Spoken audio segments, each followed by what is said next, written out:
Just down the hall. I didn't hear you come in. Oh, I get so busy around here, just trying to keep this place in order. Why, it was only yesterday I said to myself, Margaret, someday all this work is going to make you... As I was saying...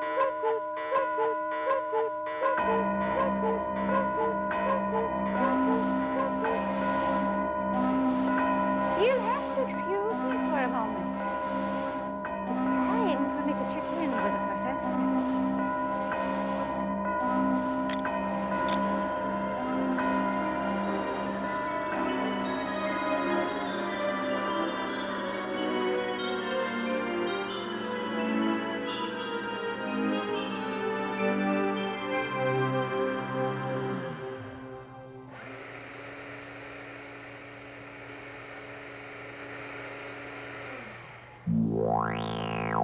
Excellent, Margaret. You're right on time. Well, you did leave me a few reminders, Professor. I was just trying to be helpful. Oh, Margaret, it's so good to see you.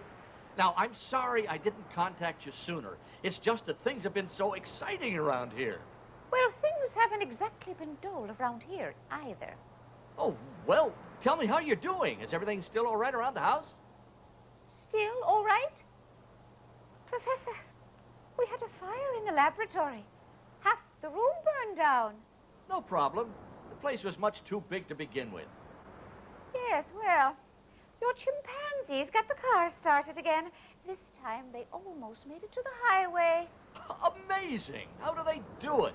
Why, I've never even shown them how to drive. We had a storm last night. A big one. Great! We can always use the rain. Yes, but the basement flooded. Professor, we've got a lake half the size of Erie down there. Splendid! We'll stock it with trout, and we'll be able to fish indoors all winter. Margaret, I'm so proud of you. It sounds like everything's under perfect control. Why, I couldn't do any better myself. Probably not nearly as well. Professor, when are you coming home? I'm sorry, Margaret, I didn't hear your last question. The winds around here are spectacular. Say, I didn't even tell you where I was. Can you guess? The house is floating away. The chimpanzees are training for Indianapolis. And he wants me to play guessing games. Come on, Margaret. It'll be fun. You're getting a suntan on the beaches of Hawaii? You're not even warm. But then neither am I. Margaret, I'm camped by a glacier in Antarctica. I'm at the very bottom of the world. Somehow I didn't think he was just around the corner. It's wonderful down here. Just a little cold. 17 degrees below zero. I'll have to put on another pair of socks. But don't worry, Margaret, I'll be home in 2 weeks. That's what he said 2 months ago. Oh, sounds like the wind might be dying down a little bit. Now, Margaret, keep your chin up. I know you can hold down the fort until I return. Just don't go down in the basement without a life jacket. And hide the car keys in the refrigerator. The chimps will never think of looking there. Professor, I've got to be getting back to work. And I know you're busy, too. But do you think you have a moment to greet some visitors that just dropped by? Visitors? Why, of course. Yes, I'd love to. Where are they? Well, they're right over here. Hey, there you are. Well, hi, I'm Marcus. Marcus Ingersoll Smith. Sorry I can't be there to meet you in person. No, but Anyway, it's great to have you here. And before you begin your visit, let me tell you just a little bit about this place. You've made your way into my favorite part of the house. I like to call it the creation room. You see, I designed it so that anyone who comes here can learn more about the world and the universe that God, the great creator, has made. Why, there are surprises in here that even I haven't seen. That's just what we needed. More surprises. Oh, she really loves it here. And I think you will too. So look around and explore to your heart's content. Oh, yes, and there is one more thing. Don't be surprised if some very interesting people drop by later on. They're friends of mine that I think you'll really enjoy getting to know. Now, let's get on with your visit. Margaret, would you mind showing our friends the library? I think it would be an excellent place to start. Oh, certainly, Professor. Come along with me.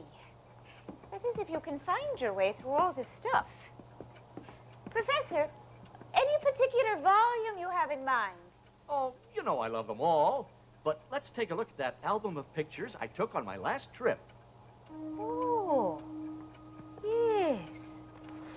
Well, I don't think I've had a chance to see this one yet. Oh, and Margaret, let me mention something about the pictures. Oh, yes. The pictures really are quite beautiful. Ah! That's what I was trying to tell you. They're not only beautiful, they're incredibly lifelike. Perhaps we should look at a book about smaller, quieter animals. Like little birds and squirrels. Oh, no. It'll be all right, Margaret, I promise. Just don't put your fingers too near their mouths. You know, as animals go, elephants are rather interesting. Yes, they are, and that trunk that God gave them is really amazing. They use it just like a hand to pick up anything they need. Heavens! Here's another creature with a long nose. But what on earth is it? Oh, well, just look and listen carefully, because you're about to meet a remarkable animal with some very unusual table manners. All right, now, it's time for a riddle. What four-legged South American animal has a nose almost as long as its tail, likes to slide through the trees, and goes after bugs like a kid after a candy bar? You guessed it, it's an anteater, God's bona fide, certified A1 insect-eating machine. Make no mistake, this guy is perfectly designed for the job he loves best. And when he ties into a tree stump filled with termites, well, those little critters are history. Check out that long pointed nose. It's just right for reaching into narrow holes in the wood. He doesn't have any teeth, but that's no problem because the Creator's given him a tongue almost 2 feet long. It's as sticky as bubble gum on your shoe.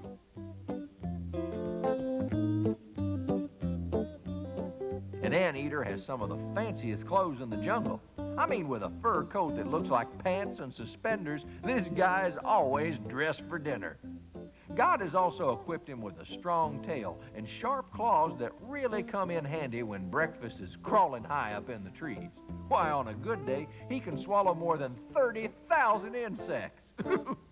Yep, when mealtime comes, the ants and termites all run from this unique and special member of God's creation.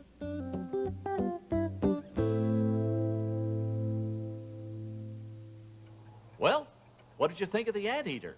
He works a lot better than a vacuum cleaner, I must say. You know, if wild animals weren't so wild, I might even suggest us getting one of our own. You don't have to be afraid, Miss Feeney. Why, some of my best friends are anteaters. Why, if it isn't... Charlie, my boy! Hiya, Pop. Say, where are you anyway? Inside an icebox? Charlie, I'm at the South Pole. It's fantastic down here. Say, why don't you come on down and help me count all the penguins? Thanks, Dad, but I'll have to pass. You know, I'm leaving for China in the morning. Oh, you're missing a great opportunity, but it's up to you. Now, tell me about the wild and woolly places you've been off to lately. Oh, Dad, it's been great. First, I went to South America, and I caught the biggest snake that you ever saw. Biggest snake you ever saw? And then I went diving off the coast of Australia for great white sharks. Say, maybe we could put one in the basement. Shucks. In the basement.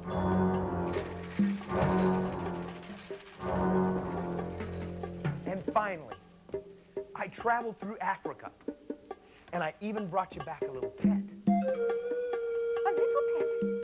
From Africa? Well, let's see it, Charlie. I can hardly wait. Oh, Dad, you're really gonna love this. You really are. Here, kitty, kitty. Here, kitty, kitty, kitty. Come on, kitty.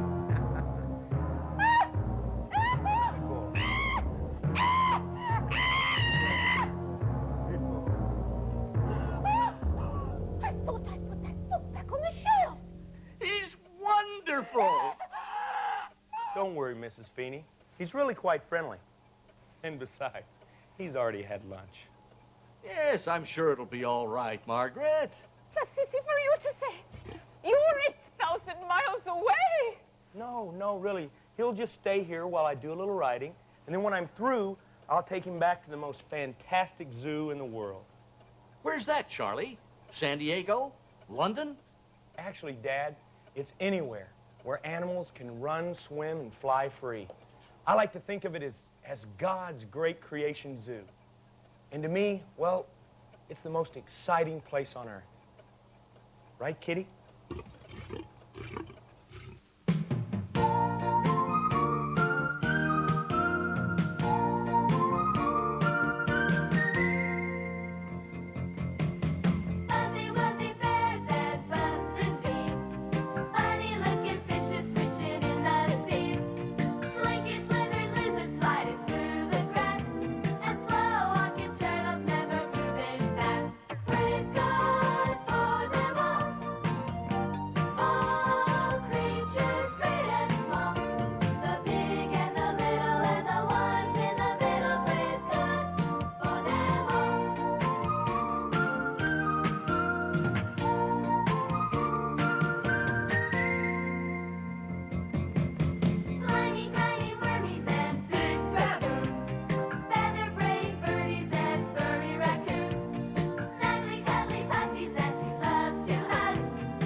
Good afternoon, Mrs. Feeney. I bring you greetings from the edge of the universe. Help! Help!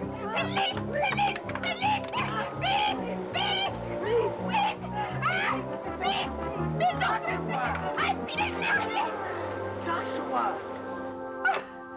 Joshua Overstreet, what on earth do you think you're doing? It's okay. I only wanted to surprise you. This suit, or what's left of it, part of my new job. New job? And what might that be? Say, you're not one of those teenage ninja whatchamacallits now, are you? Oh, no, no. Now, I know I may look a little strange. A little? Okay, but this outfit is very important to me. I'm going to be the new beekeeper around here. Oh, I might have known it. More of the professor's pets. Now tell me something, will you? Exactly how close by is around here, anyway? Well, why, right over there under that tree. That's where the hive is. Oh, my, well, let's close the window, quick. No, don't worry. They won't bother you. They have more important things to do. Here, try some of this honey. I just collected it this afternoon. Honey? Oh. Ooh. See, that is rather good. Tell me something now. Are you sure they're going to leave me alone? Oh, well, just keep that vacuum cleaner away from them. And like I said before, don't worry. You see, a honeybee spends nearly every minute of its life taking care of the hive. You've heard of that expression. Oh, busy as a bee. That's the story of my life around here. Well, it's not just an expression. You see, the bee probably works harder than any other creature in God's creation. Huh? Well, after the morning I've had, I find that a little hard to believe. Well, Mrs. Feeney, if you could just look inside of that hive right now, I'm sure you'd really be impressed. Hey, that was pretty good.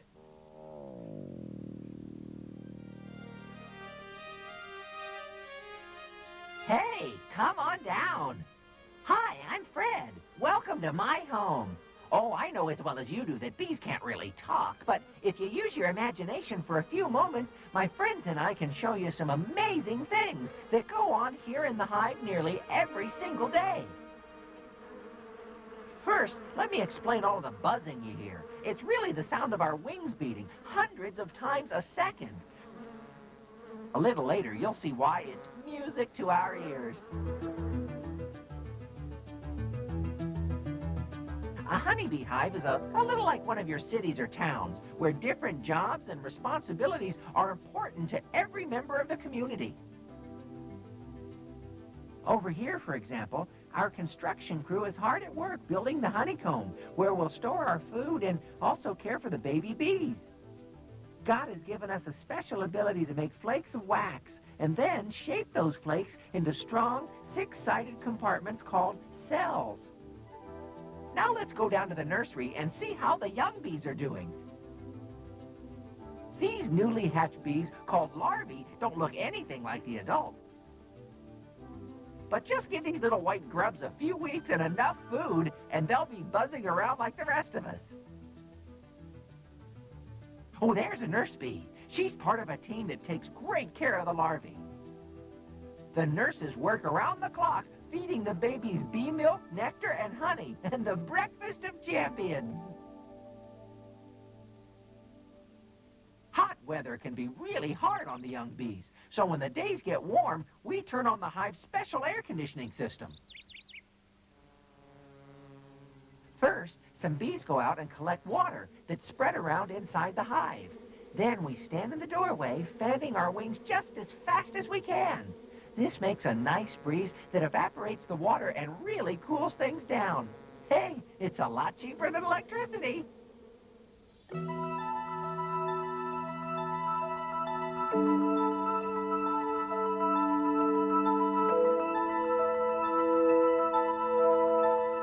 Now, let me tell you about my favorite job of all.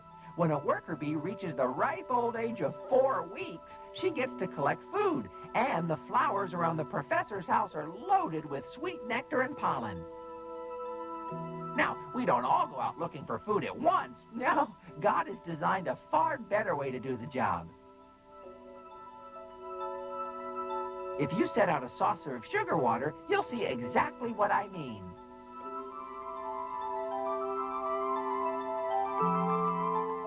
First, a scout bee goes out to search the area. When she finds the sugar water, she collects a sample and heads back to the hive.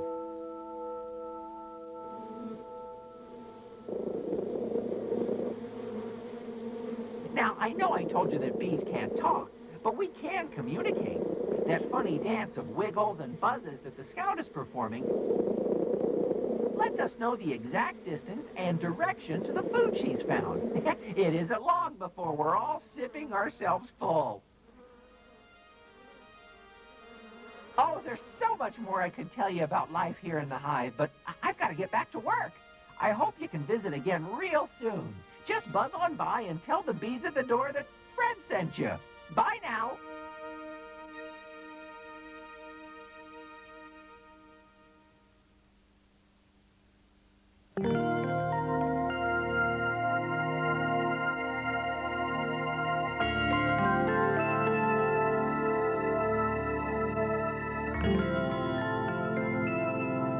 Hey, how's the view tonight, Mary?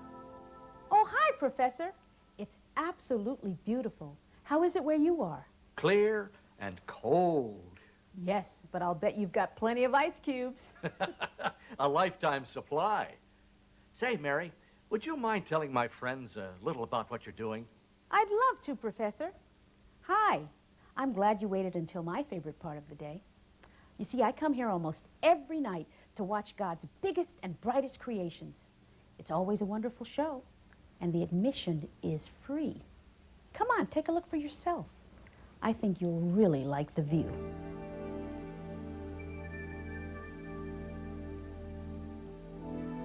There's the moon. Without a telescope, it looks smooth and flat. But when we look through here, we can see it's covered with mountains and valleys. Now wait just a second. Wait till you see this. Can you tell me what planet that is? Those rings should give you a clue. That's right, it's Saturn. Now let's look even farther out into space.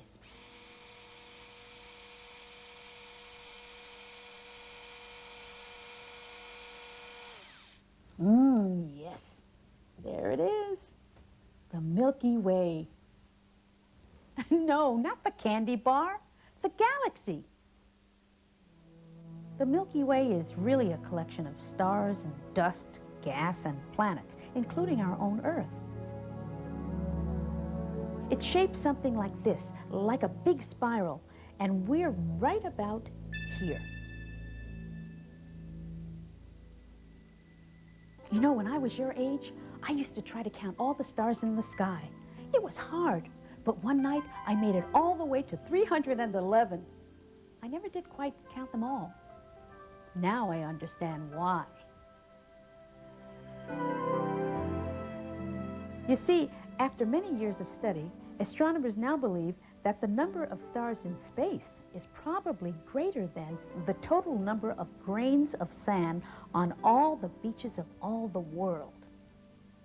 And God not only made every single star, but he calls them each by name. You know, every time I look up there, I like to open my Bible and read the words of someone else who enjoyed watching the stars. Almost 3,000 years ago, a shepherd named David, he sat out under the heavens each night thinking about God's great power and love. And often, he wrote down his feelings as songs of praise to his Creator. In our Bible, they're called Psalms, and to me, they're the most special songs ever sung. You set your glory above the heavens. The moon, the stars tell of your awesome presence. How can it be you're even mindful of me?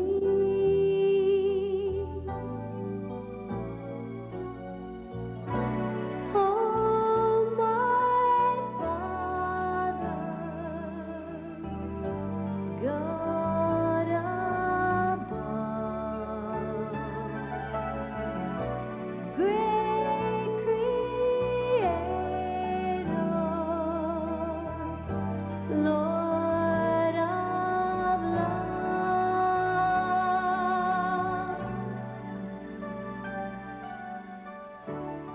you ever stop to think just how special we are to God? About how much he cares for each of us? When David wrote his songs of praise, the Creator's love must have seemed bigger than the entire universe.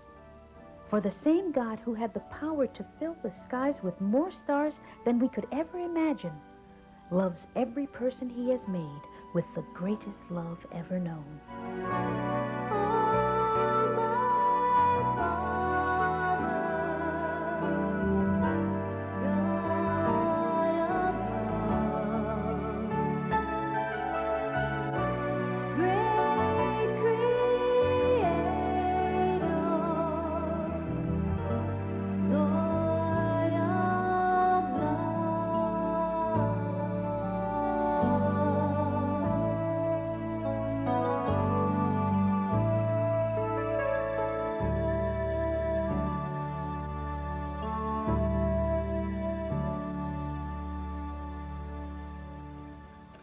I could stay and watch all night, just thinking of God's great love and power.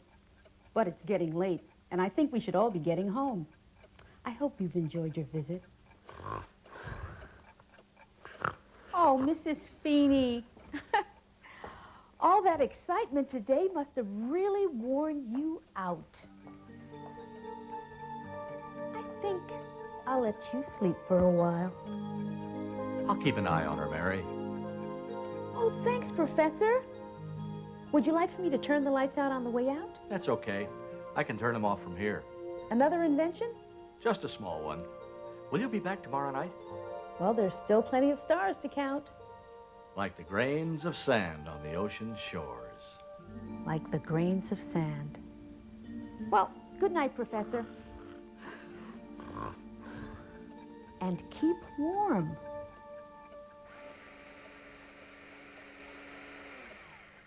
I sure hope you can come back tomorrow, too. I have a feeling there'll be a lot more excitement in the morning.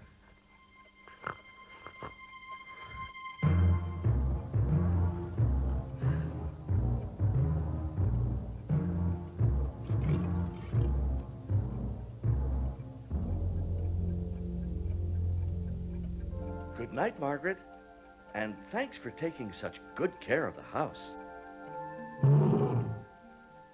Oh, and good night to you too, Kitty. I'll just turn out the lights and see you both in the morning.